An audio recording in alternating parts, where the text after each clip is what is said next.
অর্থনীতির চালিকা শক্তি চট্টগ্রাম বন্দরের প্রাণ কর্ণফুলী নদী, কিন্তু ভূমিদস্যুদের কবলে পড়ে নদীটি এখন অস্তিত্ব সংকটের পথে। পানি প্রবাহ বাধাগ্রস্ত করে গড়ে তোলা হয়েছে মাছের বাজার সহ অসংখ্য অবৈধ স্থাপনা।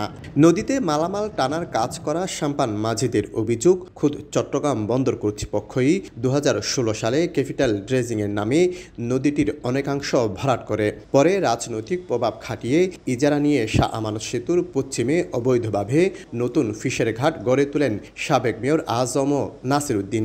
এখানে শেষ নয়, বন্দর কর্তৃপক্ষের সহায়তায় রাজনীতিবিদরা ক্ষমতার অপব্যবহার করে সেতুর পূর্ব পাশে গড়ে তোলেন বিশাল বালুমহাল। উভয় পাশে ধীরে ধীরে গড়ে ওঠে অবৈধ বসতি। চট্টগ্রাম নদী ও খাল রক্ষা আন্দোলনের নেতারা বলছেন, 1985 থেকে 2021 পর্যন্ত 36 বছরে নদীর প্রশস্ততা কমেছে 542 মিটার। সংগঠনের জরিপ অনুযায়ী গত এক যুগ আগেও শাহ আমানত সেতু এলাকায় কর্ণফুলীর প্রশস্ততা ছিল 886 মিটার, এখন কমে হয়েছে 510 মিটারে। ভরে গেছে 20% নদীর তলদেশ। দেশের অর্থনীতির চাকা চালু রাখতে কর্ণফুলীকে বাঁচানোর বিকল্প নেই বলে মত নদী গবেষকের।